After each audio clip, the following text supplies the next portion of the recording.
एक भरी सभा, सैकड़ों योद्धा, लेकिन एक स्त्री की लाज बचाने कोई नहीं आया। केवल एक नाम पुकारा गया, हे गोविंद, हे द्वारकाधीश, हे सखा। और द्वारका से हजारों मील दूर से एक आवाज आई, चिंता मत कर सखी, मैं हूं। क्या आप जानते हैं चीरहरण के समय कृष्ण वास्तव में कहां थे? क्यों द्रौपदी ने कभी कृष्ण को भगवान नहीं कहा?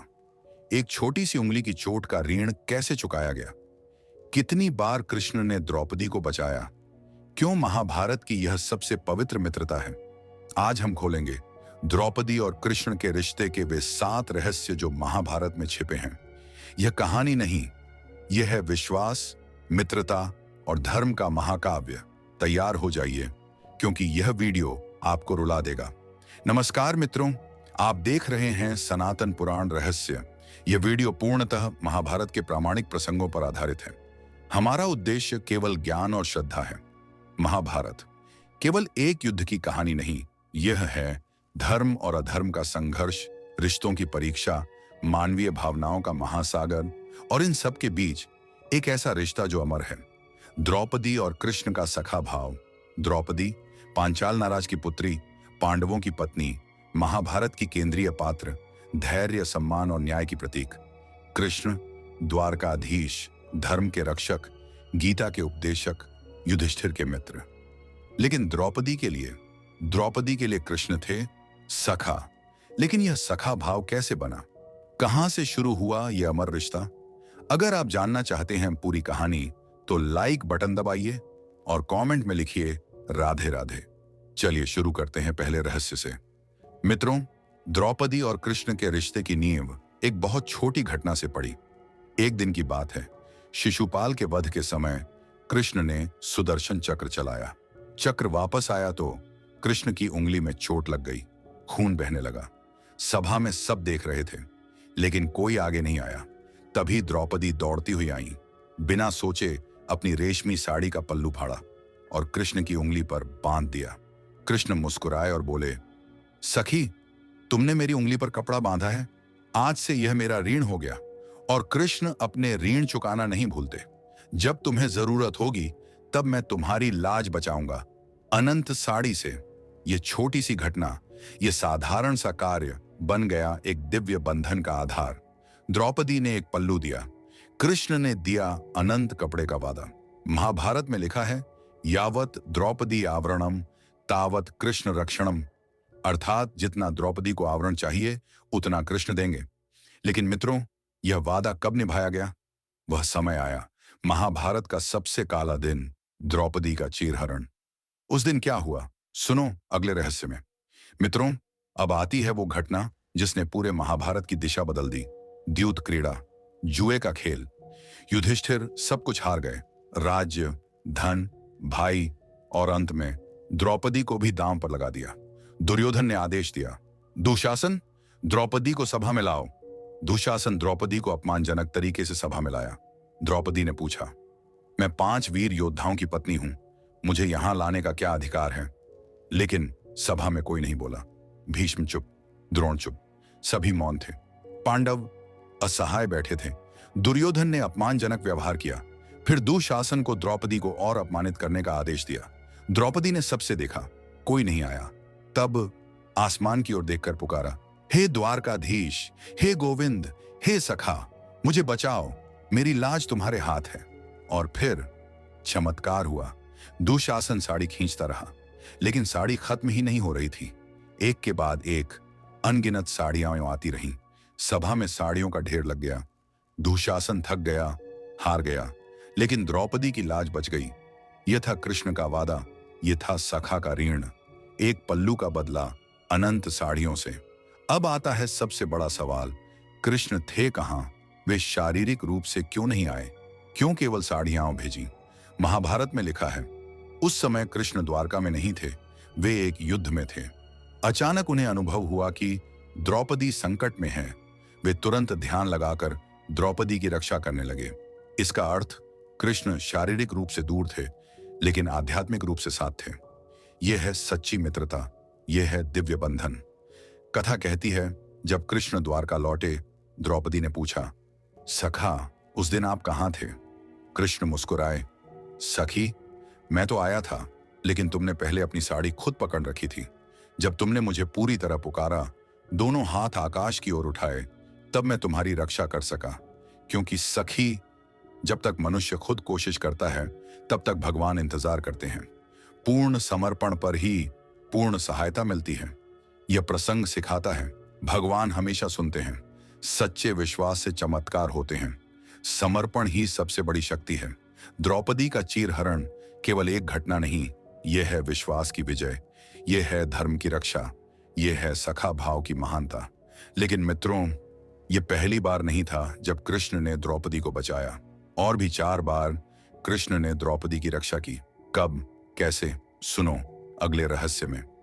मित्रों, कृष्ण ने द्रौपदी को केवल एक बार नहीं, बल्कि पूरे महाभारत में 5 बार बचाया। चलिए गिनते हैं।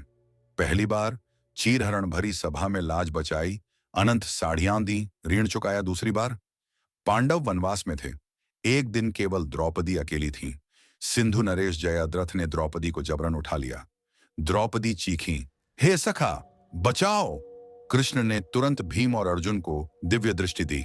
वे दौड़े और जयद्रथ को पकड़ा, द्रौपदी को बचा लिया। तीसरी बार अज्ञातवास के समय विराट नगर में राजा विराट के साले कीचक ने द्रौपदी पर नजर डाली। द्रौपदी ने कृष्ण को याद किया। कृष्ण ने भीम के मन में क्रोध और साहस भरा। भीम ने कीचक का वध किया, द्रौपदी को बचाया। चौथी बार द्यूत के बाद, जुए में सब कुछ हारने के बाद पांडव वनवास को जा रहे थे। द्रौपदी टूट चुकी थी, मन में क्रोध, दुख, अपमान था। कृष्ण आए, द्रौपदी से मिले। कृष्ण ने कहा, सखी, धैर्य रखो, जो अधर्म हुआ है उसका नाश होगा। तुम्हारी यह पीड़ा व्यर्थ नहीं जाएगी। एक दिन तुम कौरवों के रक्त से अपने बाल धोंगी। इन शब्दों से द्रौपदी को जीने का सहारा मिला। 5वीं बार महाभारत युद्ध समाप्त हुआ। पांडव जीत गए, लेकिन द्रोण पुत्र अश्वत्थामा ने क्रोध में आकर पांचाली के 5 पुत्रों को मार डाला। और फिर उत्तरा, अर्जुन की पुत्र वधु, के गर्भ पर ब्रह्मास्त्र चला दिया। उत्तरा के गर्भ में था पांडव वंश का अंतिम वारिस परीक्षित। अगर वह मर गया तो पांडव वंश का अंत। कृष्ण ने अपनी योग शक्ति से उस ब्रह्मास्त्र को रोका। उत्तरा के गर्भ में बालक को बचाया। द्रौपदी का वंश बचा। द्रौपदी के आंसू नहीं रुक रहे थे। 5 पुत्र मारे गए। कृष्ण ने कहा, सखी, यह युद्ध का परिणाम है, लेकिन तुम्हारा वंश आगे बढ़ेगा। परीक्षित महान राजा बनेगा। तो मित्रों, देखा, 5 बार हर संकट में कृष्ण ने द्रौपदी को बचाया। यह नहीं है साधारण मित्रता, यह है दिव्य बंधन। लेकिन एक सवाल जो बहुत लोग पूछते हैं, द्रौपदी ने कृष्ण को कभी भगवान क्यों नहीं कहा, हमेशा सखा ही क्यों कहा? इसका क्या रहस्य है? जवाब अगले खंड में। मित्रों, यह बहुत महत्वपूर्ण प्रश्न है। पूरे महाभारत में द्रौपदी ने कृष्ण को भगवान नहीं कहा, प्रभु नहीं कहा, देव नहीं कहा, बल्कि हमेशा सखा कहा, गोविंद कहा। क्यों? भगवान शब्द दूरी बनाता है, सखा शब्द निकटता लाता है। भगवान से आप विनती करते हैं, सखा से आप अधिकार से बात करते हैं। द्रौपदी को कृष्ण पर पूरा अधिकार था, इसलिए सखा। भक्ति में भी कई प्रकार हैं। दास्य भाव सेवक का, सख्य भाव मित्र का, वात्सल्य भाव माता पिता का, माधुर्य भाव प्रेमी का। द्रौपदी का भाव था सख्य भाव।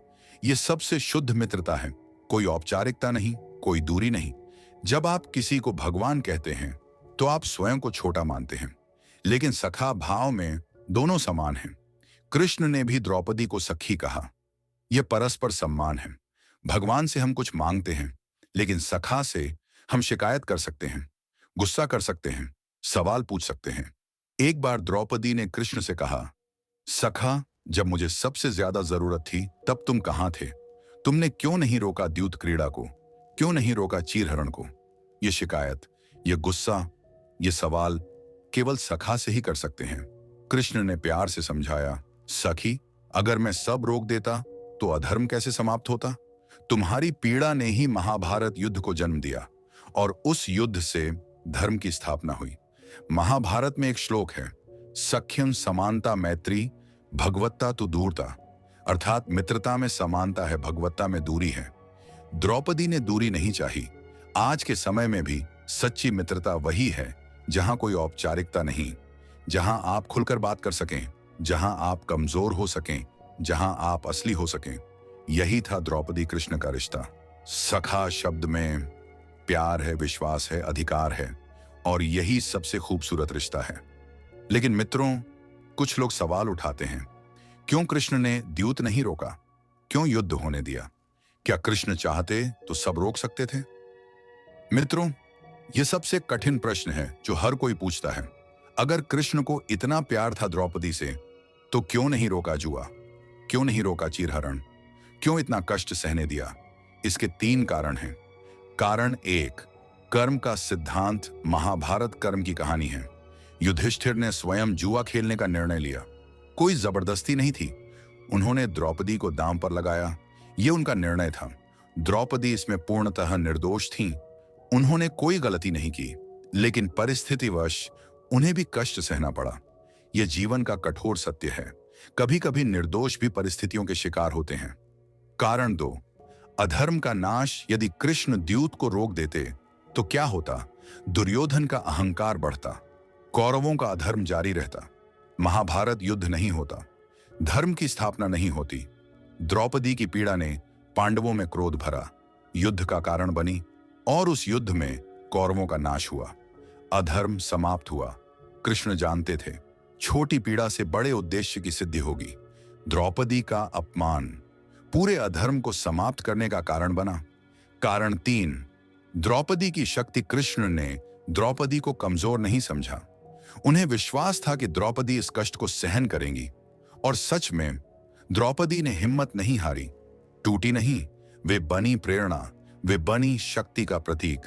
चीरहरण के बाद द्रौपदी ने प्रतिज्ञा ली, मैं अपने बाल तब तक नहीं बांधूंगी जब तक इन्हें दुशासन के रक्त से नहीं धोऊंगी। ये क्रोध, ये संकल्प, यही तो चाहिए था। कृष्ण चाहते थे कि द्रौपदी लड़े, सहन करे, विजयी हो। गीता में कृष्ण कहते हैं, कर्मण्येवाधिकारस्ते मा फलेषु कदाचन, अर्थात तुम्हारा अधिकार केवल कर्म पर है, फल पर नहीं। कृष्ण ने द्रौपदी को कर्म करने दिया, सहन करना, लड़ना, और फल में मिला न्याय, धर्म, विजय। मित्रों, यह समझना कठिन है, लेकिन कभी कभी जिसे हम प्यार करते हैं उन्हें भी कष्ट सहने देना पड़ता है, क्योंकि उसी कष्ट से वे मजबूत बनते हैं। कृष्ण ने द्रौपदी को बचाया भी और मजबूत भी बनाया। यही है असली मित्रता। तो मित्रों, कृष्ण ने नहीं रोका, लेकिन वे साथ थे, हर पल साथ थे, और अंत में न्याय मिला, धर्म की विजय हुई। अब आते हैं अंतिम 2 रहस्यों पर, जो द्रौपदी कृष्ण के रिश्ते को और भी गहरा बनाते हैं। मित्रों, द्रौपदी केवल एक पात्र नहीं थी, वे थीं शक्ति की प्रतीक, स्वाभिमान की देवी, न्याय की मांग करने वाली, करुणा और प्रेम की मूर्ति। महाभारत में द्रौपदी कभी नहीं झुकी, कभी नहीं हारी, सवाल उठाए, न्याय मांगा, धर्म की रक्षा की। भरी सभा में सवाल उठाया, जिस पति ने खुद को हार दिया, क्या उसे मुझे दांव पर लगाने का अधिकार था? कोई जवाब नहीं दे पाया। भीष्म भी चुप रहे। वनवास में दृढ़ता दिखाई, 13 साल का कठिन वनवास, लेकिन द्रौपदी ने पांडवों का साथ दिया, युद्ध में प्रेरणा दी। महाभारत युद्ध के समय द्रौपदी ही थीं जिन्होंने पांडवों में आग भरी। कृष्ण द्रौपदी का बहुत सम्मान करते थे, क्योंकि द्रौपदी कमजोर नहीं थी, शिकायत नहीं करती थी, धैर्य रखती थी, लड़ती थी। यही तो कृष्ण चाहते थे। द्रौपदी हमें सिखाती है, स्वाभिमान कभी मत खो, गलत के खिलाफ आवाज उठाओ, कठिनाइयों में धैर्य रखो, अपने विश्वास पर अडिग रहो। और कृष्ण ने क्या दिया? विश्वास दिया, सहारा दिया, मार्गदर्शन दिया, बल दिया। द्रौपदी की शक्ति में कृष्ण का योगदान था।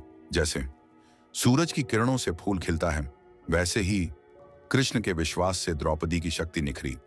यही है सच्ची मित्रता, जो आपको मजबूत बनाए, कमजोर नहीं। मित्रों, अब आता है अंतिम और सबसे रहस्यमय तथ्य। क्या द्रौपदी और कृष्ण का संबंध केवल इस जन्म का था? यह एक लोक मान्यता और पौराणिक व्याख्या है।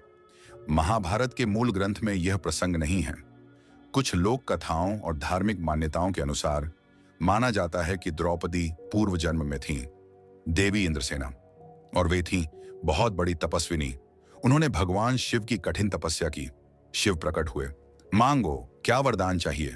इंद्रसेना ने कहा, मुझे ऐसा पति चाहिए जो धर्मात्मा हो, बलशाली हो, महान धनुर्धर हो, विद्वान हो, सुंदर हो। शिव ने कहा, तुमने 5 गुण मांगे, एक मनुष्य में ये सब असंभव एक हैं। इसलिए अगले जन्म में तुम्हें 5 पति मिलेंगे। यह दैवीय योजना थी। महाभारत काल की परिस्थितियां आज से भिन्न थीं। इसमें गहरा आध्यात्मिक अर्थ छिपा है। और वही बन गई द्रौपदी, 5 पांडवों की पत्नी। लेकिन कृष्ण, कुछ मान्यताओं में कहा गया है द्रौपदी ने पूर्व जन्म में विष्णु, कृष्ण के अवतार, की भक्ति की थी। विष्णु ने वरदान दिया, अगले जन्म में भी मैं तुम्हारा साथी रहूंगा, तुम्हारी रक्षा करूंगा, तुम्हारा सखा बनूंगा। और यही हुआ। इसका अर्थ द्रौपदी और कृष्ण का रिश्ता केवल एक जन्म का नहीं, यह है शाश्वत, यह है अमर, यह है दिव्य। जब 2 आत्माएं जन्म जन्मांतर में साथ रहती हैं, तो वह रिश्ता परिस्थितियों से परे होता है, शरीर से परे होता है, समय से परे होता है। यही था द्रौपदी कृष्ण का संबंध। कृष्ण ने कहा था, सखी, रिश्ते जन्म से नहीं बनते, रिश्ते कर्मों से, विश्वास से बनते हैं। तुम्हारा विश्वास ही तुम्हें मुझसे जोड़ता है। युद्ध समाप्त हुआ, पांडव जीते, लेकिन द्रौपदी के मन में दुख था। 5 पुत्र खो दिए। अंतिम समय में जब पांडव हिमालय की ओर जा रहे थे, द्रौपदी ने कृष्ण को याद किया, सखा, हम मिलेंगे फिर। कृष्ण मुस्कुराए, सखी, आत्माएं कभी नहीं मरती, हम हमेशा साथ हैं, हमेशा रहेंगे। और कहते हैं, जब द्रौपदी ने अंतिम सांस ली, कृष्ण ने दिव्य दर्शन दिए और द्रौपदी मुस्कुराती हुई इस संसार से चली गई, क्योंकि वे जानती थीं सखा साथ हैं। मित्रों, यह कथा सिखाती है, सच्चे रिश्ते कभी नहीं मरते, विश्वास कभी नहीं टूटता, प्रेम सदा रहता है। तो मित्रों, यह थी द्रौपदी और कृष्ण की अमर कहानी। इस कथा से हमें मिलते हैं महान सबक, विश्वास की शक्ति। जब आप पूरे दिल से पुकारते हैं, भगवान जरूर आते हैं। सच्ची मित्रता जो औपचारिकता से परे हो, जहां केवल प्यार हो, धैर्य और साहस, कठिनाइयों में भी हिम्मत न हारें। समय बदलता है, न्याय की लड़ाई, गलत के खिलाफ आवाज उठाएं, सत्य की विजय होती है। ऋण चुकाना, छोटे से छोटे उपकार को याद रखें, कृतज्ञता सबसे बड़ा गुण है। द्रौपदी और कृष्ण का रिश्ता सिखाता है, मित्रता में दूरी नहीं होती, विश्वास में संदेह नहीं होता। जहां होता है सच्चा विश्वास, वहीं होता है भगवान का वास। अगर आपको यह कहानी पसंद आई, लाइक जरूर करें। कमेंट में बताएं आपको कौन सा रहस्य सबसे अच्छा लगा। शेयर करें अपने प्रियजनों के साथ। सब्सक्राइब करें सनातन पुराण रहस्य को। बेल आइकॉन दबाना न भूलें। मित्रों, जहां विश्वास है वहां कृष्ण है, जहां कृष्ण है वहां विजय है, जहां विजय है वहां धर्म है। राधे राधे।